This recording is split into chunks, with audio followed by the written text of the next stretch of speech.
Me dieron la fecha de noche, que era el 3 de noviembre, el primer encuentro, y me mostraban en colores, en una forma dimensionada, a dónde tenía que dirigirme, y cómo se llama la laguna, al norte de Bogotá, entre 80 y 90 kilómetros al norte.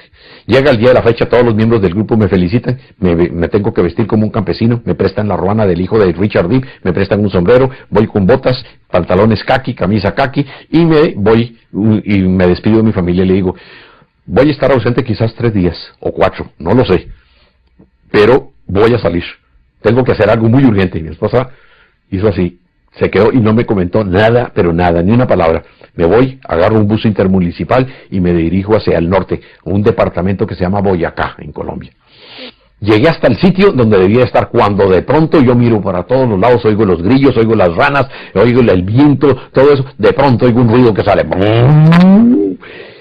Y se van así las dos naves, salen de la laguna. No vi cuando salieron porque los árboles no me dejaron ver, pero vi cuando iban así, iban chorreando agua las dos. Y entonces se estabilizaron y empiezan y pasan por encima como a 200 metros de altura de mi cabeza.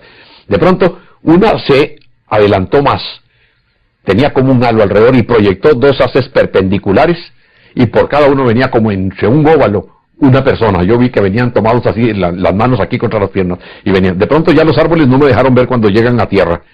Los veo donde vienen caminando entre los árboles en el bosque, y los veo donde vienen, y veo yo que hay una luminosidad alrededor de ellos. Veo que son humanos, vienen con trajes ajustados, luces aquí en el cinturón, tienen capacete, guantes como color naranja, y botas igual del mismo color. Se me acercan y se quedan como a 4 metros y yo siento un poquito de temor y reculo un poco y pego la espalda contra un árbol y me quedo con las manos así. Y entonces oigo una voz que me dice, Enrique, somos incapaces de hacerte daño, cálmate. Entonces yo le digo que sí, que estoy oyendo. Entonces dice, me voy a acercar. Entonces uno se quedó lento, caminó, y el otro se acercó más y se quedó así como estamos nosotros, a esa distancia. Se acercó y me tocó con la mano. Y sentí una sensación de paz y seguridad en ese momento asombrosas. Entonces me dice, físicamente humanos, 1,80 m, 1,85 m, podían pensar en algún momento, pero 1,80 m más. La mirada no podía verle porque el capacete, pero cuando él se acercó, sí le vi los ojos. Toda la luz que emanaban aquí alrededor de él, yo alcancé a ver que eran humanos. Las manos se las vi, los guantes, 5 dedos en los guantes, las botas, eran humanos. Más altos que yo, como te digo, por ahí 1,82 m, quizás 1,85 m. No vi el color del pelo ni nada porque lo tenían con un capacete. Entonces me dice, ven, te vamos a subir a bordo, no tengas temor. Entonces yo me voy detrás de él, llegamos a un claro del bosque y me dice, párate así. Y entonces veo donde viene la nave, se pone encima de mi cabeza y tira un rayo de luz, como 1 metro alrededor mío. Entonces veo yo que las piedras y las hojas y todo empiezan a saltar alrededor mío. Y de pronto, ¡pah!, me despego del piso y me quedo como a 10 centímetros del suelo y me quedo como balanceándome así. Y de pronto empieza como una absorción. Y siento donde voy como miles de alfileres en el cuerpo y en la cabeza que me pican y no puedo rascarme. Voy 20 metros, 30, 40, 50 metros y muevo, nerviosamente la mano derecha y siento que la luz es sólida como tocar vidrio. ¿Y qué es eso tan raro? Cuando la pasaron, cuando la proyectaron era luz, ahora es sólida. Y voy subiendo. Me dio la impresión que eso era como una especie de ascensor, y veo yo a los 40, 50, 60 metros, hubo un momento en que pensé, dije yo, Dios mío, si me sueltan me mato, voy a más de 60 metros de altura, y yo veía la laguna ya entre él, y de pronto se abre una puerta aquí así, brum, y entro, y la luz venía ahí arriba, aquí abajo donde entré, se cerró la tapa, y la luz se cerró, y quedó, dije, ¿cómo se cerró? No quedó huellas de nada. Entro en una sala de color beige como el de esta pared, muy clara. No veo a nadie, estoy totalmente solo, tiene aspecto casi hexagonal. No hay puertas, no hay ventanas, no veo luces. Entonces oigo una voz, yo me quedé solo en el mismo lugar mirando para todas partes, sonrientes, y con la esfera todavía en la mano, me sudaba la mano. Entonces me la meto al bolsillo y oigo una voz que dice, Enrique, desvístete. Yo me quedo así, sonriendo a ver quién fue el que me habló. Oigo la voz en español, me quito el sombrero y lo pongo en el suelo, no hay donde colgar la ropa. Me quito la ruana y la pongo en el suelo. Cuando pongo la ruana me doy cuenta que no hay sombra. ¿Y qué es eso tan raro? Agarro la ruana y la sacudo. No hay sombra. Agarro el sombrero, nada, moví la pierna, no hay sombra. Y dije, ¿y ahora que caigo en cuenta de dónde sale la luz? No habían bombillos, no habían lámparas, no habían fluorescentes. Nunca pude saber de dónde venía la luz, pero estaba totalmente iluminado, claritito. Muy bien. Me piden por segunda vez, entonces me voy quitando la camisa. Por tercera y cuarta vez, a la cuarta vez yo quedé, no sabía para dónde ver, quedé totalmente desnudo. Entonces, de las partes de del piso con la pared, entra un humo, de pronto, y se llena totalmente la habitación. Siento un olor como a la lima, como a limón, pero muy concentrado. De esa manera lo asocié, y se invade totalmente todo. Y de un momento a otro, se baja, a los 4, 5, 6 segundos se desaparece. Creí que me estaban matando como los nazis hacían con los judíos en las cámaras de gas. Y yo hasta ese momento no me he dado cuenta que yo estaba respirando normalmente. Hice así, tomé y vi que estaba respirando perfectamente.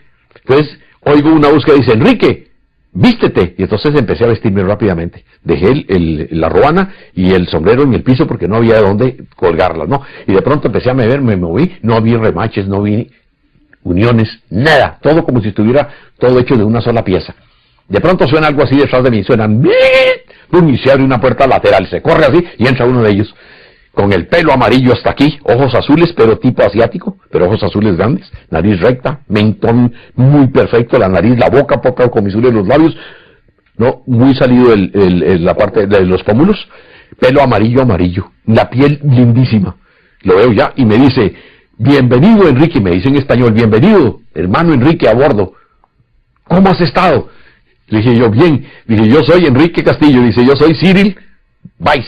Le dije, sí, tú eres Cyril Weiss, yo soy Enrique Castillo. Dice, ¿no te acuerdas de mí en Caracas en el año 69 de la entrada del teatro? Le digo, Cyril Weiss, el suizo. Entonces tú eres uno de los tripulantes. Me dice, sí, entonces tú eres extraterrestre. Digo, sí, soy uno de los extraterrestres, soy uno de los tripulantes.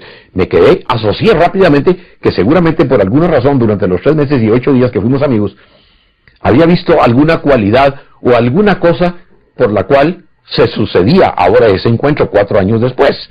Nunca hasta la fecha, vale la pena hacerlo en este momento, de que nunca he podido saber por qué fue que me contactaron. Nunca lo he sabido en 25 años. Se abre y voy a un semicírculo y me están esperando 4 hombres. 2 con un traje vestido de mameluco como la Coca-Cola, como la miel quemada, y los otros como un color gris, pero sin ser brillante, un gris plomo.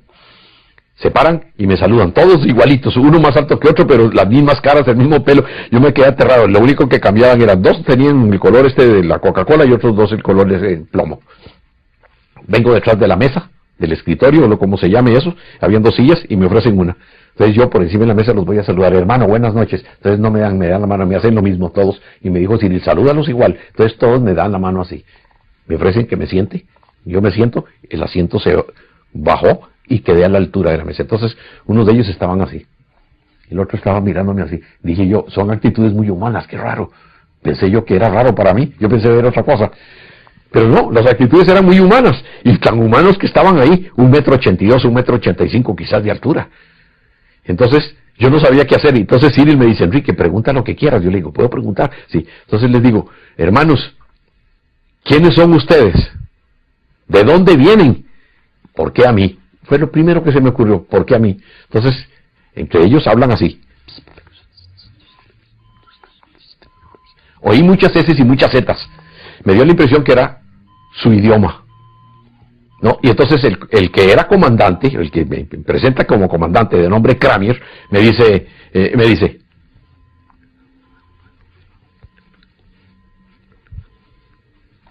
se pone las manos otra vez así, oigo en mi cerebro, en español, que me dice, nosotros venimos de un sitio que ustedes llaman las Pléyades.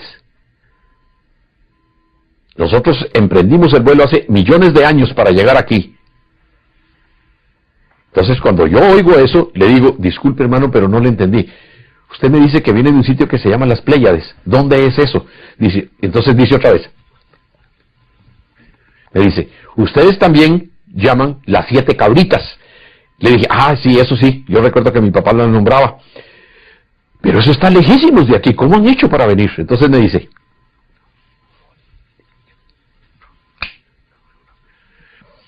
traduzco, dice, nosotros emprendimos el vuelo desde las Pléyades hasta aquí hace millones de años, según vuestra manera de contar. Pero para nosotros acabamos de salir. Yo me quedé desconcertado cuando me dijo eso, dije, disculpe hermano otra vez, perdone mi ignorancia, pero no le entendí bien. Y entonces me hace otra vez. Me dice, no te maravilles de lo que te decimos. Para ustedes, nosotros tenemos volando en el espacio hace millones de años, cuando en este planeta no había todavía condiciones de vida inteligente. Ya había Me aclaró que había vegetación, había atmósfera, había animales, todo eso. Pero la vida inteligente del hombre no se había dado todavía, cuando empezaron ellos a viajar de allá. Dice, pero nosotros acabamos de salir. Entonces, le digo yo, esto tiene que ver con la teoría de la relatividad y de los campos unificados del doctor Albert Einstein. Y me dice, exactamente eso es, pero que esa teoría tenía que ser modificada 3 veces para que fuera funcional. Eso me lo dijeron. De acuerdo a los datos que yo tengo, yo sé que le han hecho 2 modificaciones. Y que tal vez el doctor Stephen Hawking quiere hacer una que llaman la teoría de la unificación. El de que está en Cambridge, ¿no? Bien. Entonces,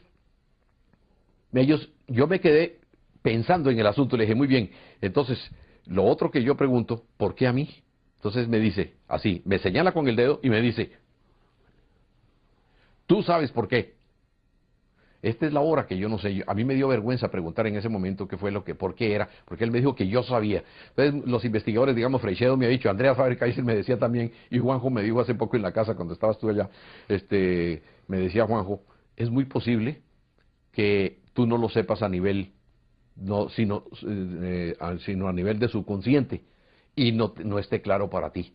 Y bueno, hasta ahora han pasado 20 y pico de años y no sé exactamente por qué fue. No, una vida anterior. Puede ser, exacto. Algunos han pensado en eso, de que tenga que ver con algo de reencarnación. Pero como yo quiero saber exactamente, y eso es una conjetura, es una especulación, no, puede que sea así, pero también puede ser que no sea por eso. En todo caso, no lo he podido saber. Entonces él me dijo eso y ahí terminó todo. Empezó el diálogo de muchas cosas. Me llevaron, cuando yo vi el reloj, que ya había pasado un rato de estar haciendo preguntas, el reloj estaba parado a las 2:25, a la hora que entré en el campo, ¿no?, de las naves. Se paró el reloj, era un Rolex automático, se paró. Entonces me dijo, aquí no te va a funcionar. Entonces ya pensé en eso. Entonces después dije yo, ya que estamos aquí, ¿por qué no me dan una vueltita para volar a bordo de la nave? Entonces me dice, desde que tú entraste estamos en vuelo. Dije, pero ¿cómo va a ser? Yo pensé que era que tenían que amarrarme, ponerme algo especial.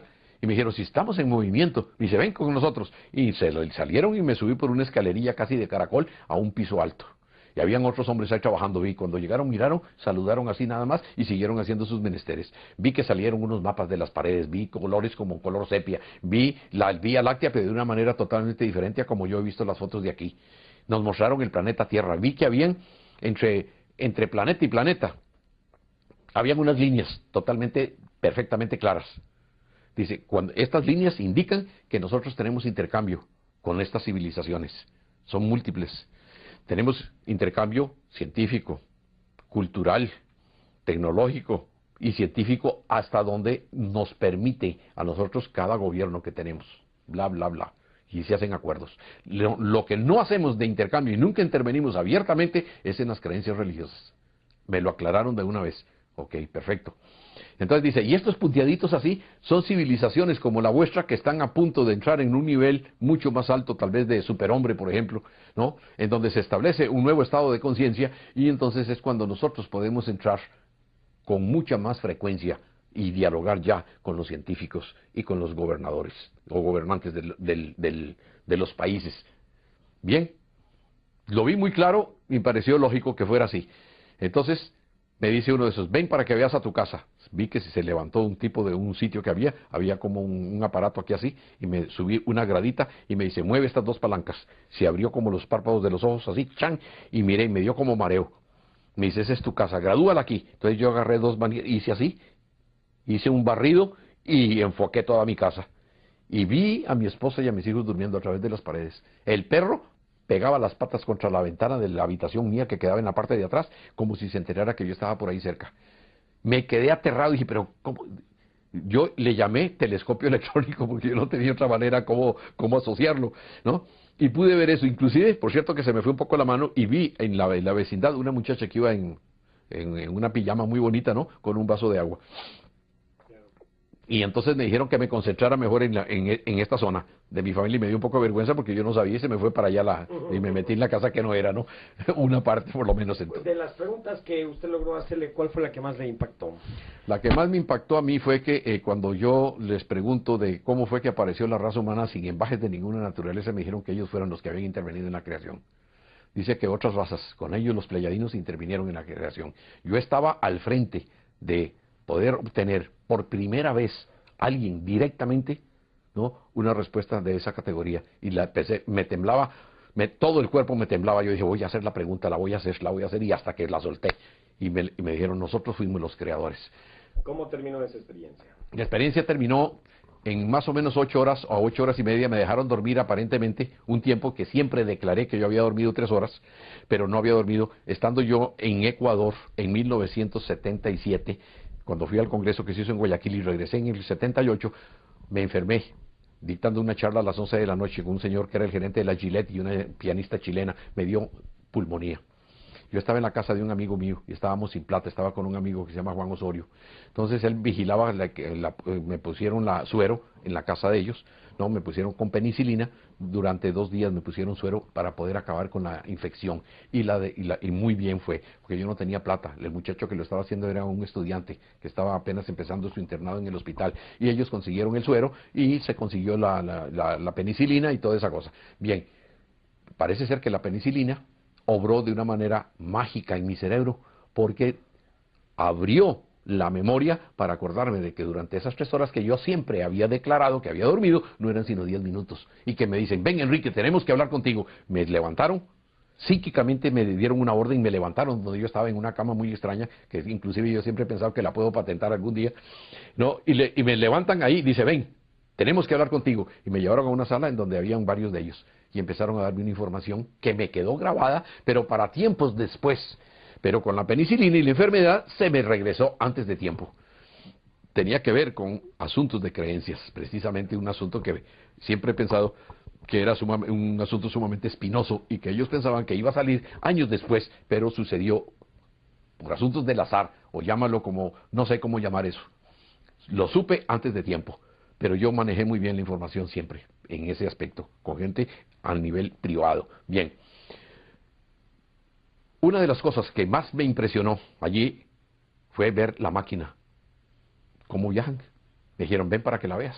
Y bajaron por ahí, se sonó una alarma muy extraña, bajaron, me metieron en una silla, aquí está la pared, alrededor de donde está supuestamente lo que llamaría yo el motor o la máquina de energía.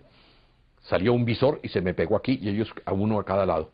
Y veo el visor y lo enfilo y veo 3 diamantes como de este tamaño girando en un círculo, en esta forma de las manecillas, pero los cristales en forma inversa.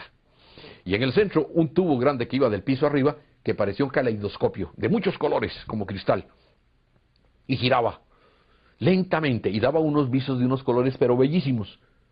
Los cristales estaban pegados en la rueda de abajo y en la de arriba, ¿no? Y giraban y daban un color de ciertos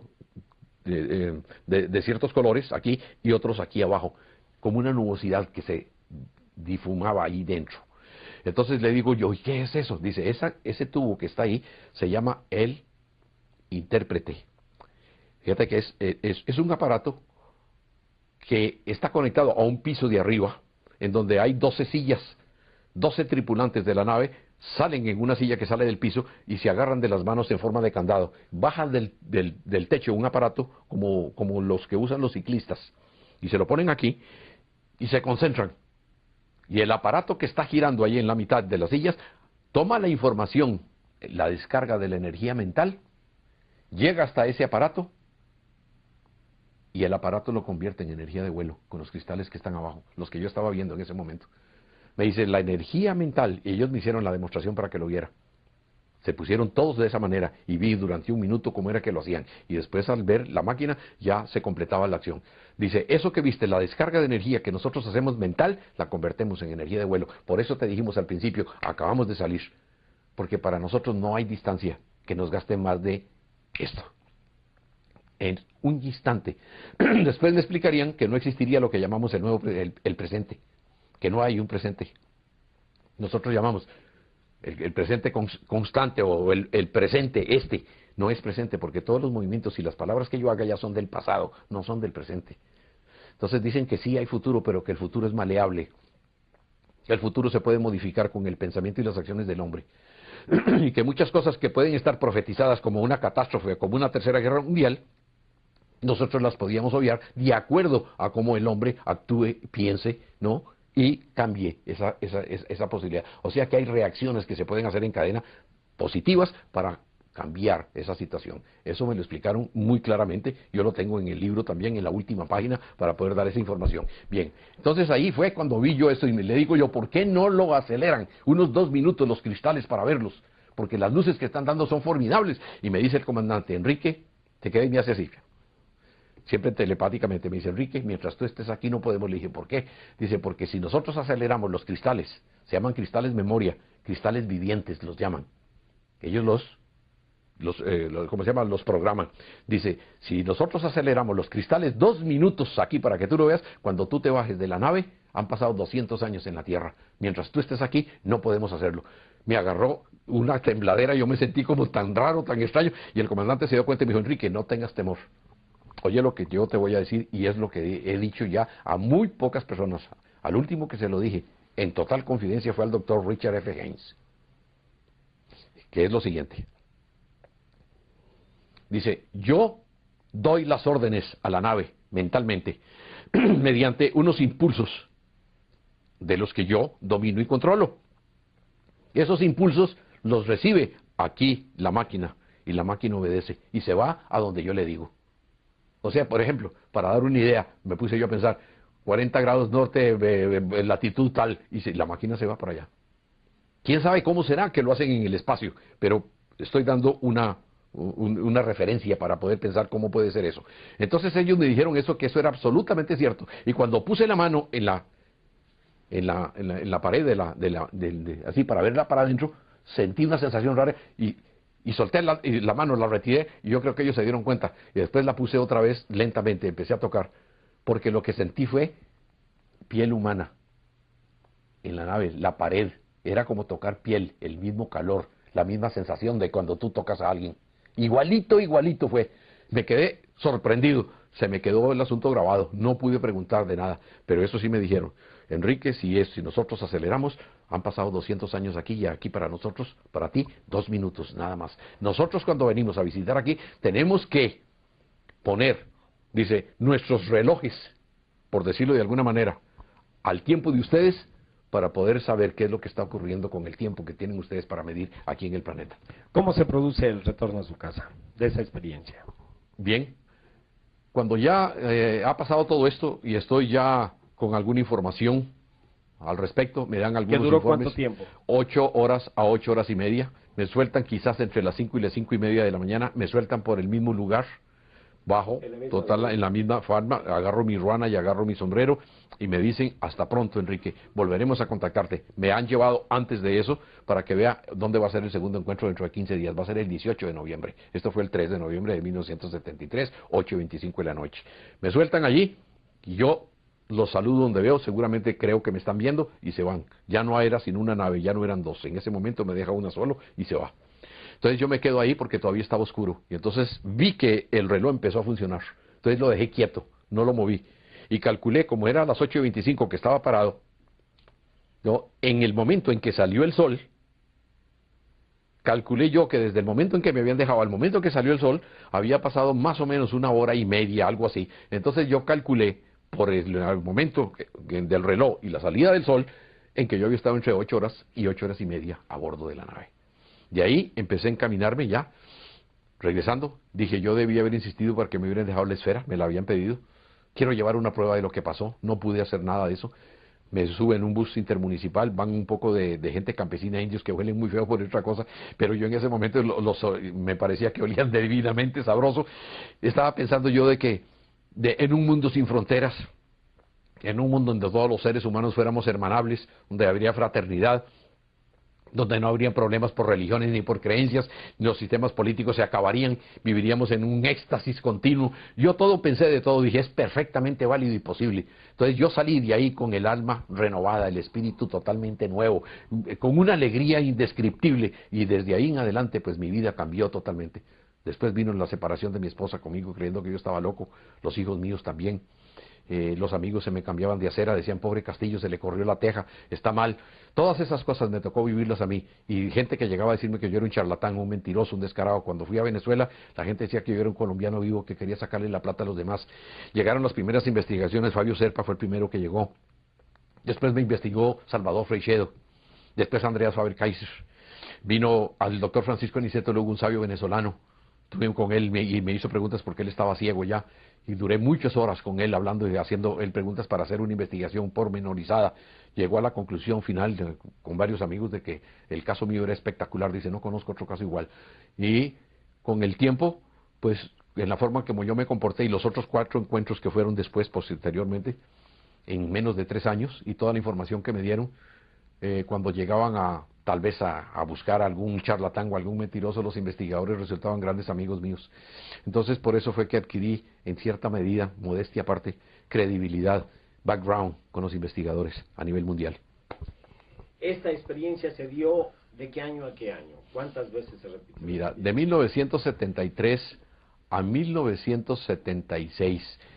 El 17 de febrero me llamaron por teléfono a mi oficina, estaban en la ciudad o intervinieron el teléfono, no sé, pero me dijeron que terminaba todo. Y ahí terminó, me dijeron, ¿por qué? Enrique, ¿Usted no hizo la pregunta por qué? Sí, sí lo hice, sí le pregunté y ¿Qué me le dijeron, dijeron? dicen, Enrique, dice, nosotros hemos cumplido con un trabajo muy específico. No me dijeron misión de nada de eso, me dijeron con un trabajo muy específico. Nosotros vinimos a darte una determinada información y lo hemos hecho. Sabemos lo que has emprendido, dice, y nosotros todos aquí deseamos que tengas éxito. Se terminan por el momento todas las comunicaciones, tanto telepáticas como físicas. Si algún día necesitaremos de ti, sabremos dónde ubicarte. Hasta pronto, amigo. Y ahí terminó, no dijeron ni buena suerte ni nada de eso. Telefónicamente. Telefónicamente. Entonces yo me quedé temblando, me agarró una cosa rarísima, ¿no? Y casi que caigo en el fanatismo, porque yo creí que era que yo había utilizado mala información de alguna manera, porque yo tuve que empezar a cobrar mis conferencias para poder vivir, porque yo ya no tenía la empresa, yo ya no tenía formas de vivir, y me había dedicado de tiempo completo. Cuando ellos me dijeron eso, ellos sabían que yo me había dedicado exclusivamente a divulgar lo que me pasó, y que los extraterrestres están aquí en la Tierra y que no estamos solos. Eso fue lo que yo consideré mi apostolado, no fue una misión. Yo siempre he dicho y sigo diciéndolo, que yo conozco a muchos de los grandes contactados de todas las épocas y todos tienen una misión de salvar a la raza humana. Yo soy el único desgraciado, ¿no?, de los contactados, que soy un paria, porque a mí no me pusieron ninguna misión. Y yo fui el que tomé la decisión por mi propia cuenta y riesgo de un apostolado y contarle al mundo lo que me pasó a expensas mías, única y exclusivamente. No es mi misión. ¿Cuál es la prueba más rígida que los investigadores del fenómeno OVNI han realizado de su experiencia? Yo estoy convencido hasta esta fecha, que fue la del febrero de 1974, cuando llegaron unos miembros aparentemente, en ese momento yo no sabía quiénes eran, pero llegaron de la embajada americana con un muchacho que hablaba español e inglés y los otros hablaban muy malo el español, y me conminaron a que aceptara una invitación para ir a Washington, para poder someterme, ya que el periódico habían hecho mucho escándalo y la prensa y la televisión, y le dije que sí, que era cierto. Entonces dice, usted estaría, voluntariamente lo haría, no tenemos ningún problema. Si usted dice que no, no hay ningún problema. Le dije, no, yo quiero ir, porque mucha gente me dice que soy un farsante, tengo problemas con mi esposa. Yo no sabía que ya en abril, 2 meses después de esa experiencia en Washington, mi esposa me dejaría, nos separaríamos, pues, de común acuerdo. Voy a Washington, me someto al pentotal, suero de la verdad, detector de mentiras, o polígrafo y hipnosis regresiva de 5º grado. Creo que yo fui uno de los primeros de los del fenómeno OVNI que se sometieron a una regresión. ¿En qué año fue esto? 1974, en febrero. Nunca pude precisar exactamente la fecha, pero sé que fue para finales de febrero. ¿Esa conclusión fue oficial o no? Debe, porque era la manera que, era la única forma como yo reaccionaba.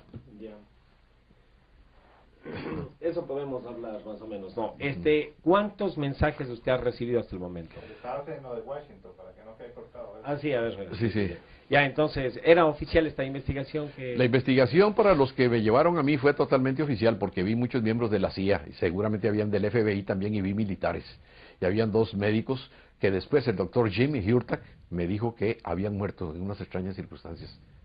Yo no puedo decir más de él, pero él lo dijo y él lo tenía en su Biblia, el doctor Jimmy Hurtak, marcado los 2 nombres de los 2 médicos que, juntamente con una enfermera que se llama Eva Dulin, no hicieron las pruebas conmigo. Y lo más probable es que ellos sí tuvieran todos los datos. La enfermera, que no creía mucho, se reía cuando me oía hablar, después terminó convencida, después de que participó de las pruebas que me hicieron, y los resultados me dijo, don Enrique, estoy aterrada, me hablaba en español. Dice, ella era seguramente de origen, creí yo que era al principio como cubano, más bien creí al final que era puertorriqueña, por su forma de hablar. Muy bonita. ¿Cuántos mensajes le dieron estos seres? Más de 100. ¿Cómo se llama el ser ¿Solamente con Cyril Bay se comunicó o con otros? No, con otros también me ¿Qué comuniqué. nombre? Hay, uno de ellos se llamaba Orión, otro se llama Yamaruk, otro se llamaba Varos. Había uno que se llamaba, Cyril Weiss, el nombre de él es Krisnamer, había otro que se llamaba Krenza.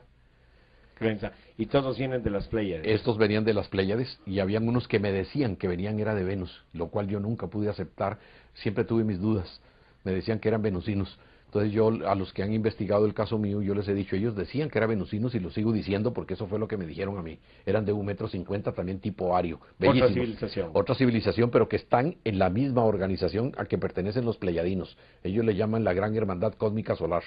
Bien, pero yo he pensado siempre, para poder dar una explicación un poquito más, menos tirada de los pelos, es de que sí son venusinos realmente, pero que tuvieron que abandonar Venus por alguna razón hace, diga usted, 10.000 años, por ejemplo, y se fueron a una luna de Júpiter, por ejemplo.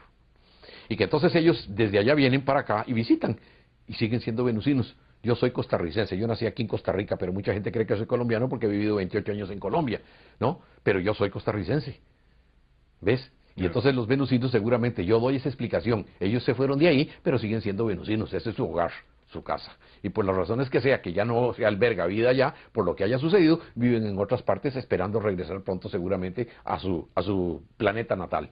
Eso es la explicación que yo tengo, no tengo otra válida. ¿Por qué cree usted que se terminó el contacto con estos seres? Porque la información que me dieron fue mucha, bastante, increíble. Me dieron información de tipo científico, de tipo tecnológico, de tipo humanístico, de tipo profético, espiritual, esotérico. Ellos, así como han influido en usted, ¿no pueden influir en los que están manejando las grandes potencias? Eso sería tal vez muy fácil para ellos hacerlo, pero parece ser, todo indica de que los planes que ellos tienen no es de actuar de esa manera, nunca lo han hecho así. Siempre lo han hecho con otras personas que contactan. ¿Pero por qué manipular a las personas que no tienen poder? ¿Por qué qué? Manipular para bien o para mal, pero manipular a personas que no tienen poder. En este cambio, usted no tiene el poder de cambiar una sociedad. Así es. Pero tal vez Clinton lo podría hacer, y si ellos contactarían directamente a Clinton, a lo mejor habría una reflexión más profunda. Esa es una pregunta que me han hecho a mí muchísimos investigadores muchísimas veces. La respuesta que yo tengo es que los extraterrestres son sumamente inteligentes, muy inteligentes. Ellos saben por qué no contactan a esas gentes así, y saben también por qué contactan a gente como Enrique Castillo, de la clase sándwich, no, que me van a decir todo el mundo que yo estoy loco y chiflado, y que soy un vivo que le estoy sacando la plata a la gente. Puede ser que ahí precisamente es donde esté la clave de todo esto. Yo lo he estado dándole vuelta durante años, a ver por qué eso, porque yo mismo lo he dicho y lo he pensado, y lo he dicho y en mi libro lo digo. ¿Por qué no aterrizan en la Casa Blanca? ¿Por qué no aterrizan en la Plaza Roja de Moscú? ¿Por qué no se dejan ver y de una vez salimos de este problema de jugando a las escondidas? Eso lo he dicho yo. ¿Por qué a Enrique Castillo no le dan la forma de hibridar el trigo y el maíz y calmarle el alma al mundo de todos los niños que se mueren de hambre? O que me den para curar el cáncer en esa época, que no estaba el SIDA todavía, como está ahora. No, tal vez la solución es más sencilla. Acabas con la milicia, por ejemplo, en todo el planeta y ya tenemos una economía fresca, por ejemplo. Eso es exactamente. Pero entonces las respuestas ya no son extraterrestres, sino terrestres. Tenemos las respuestas, tenemos las soluciones, pero no hay quien actúe. Eso es exactamente. Bien, ahora, los extraterrestres, yo sí sé que ellos lo hacen es obedeciendo a un plan superior.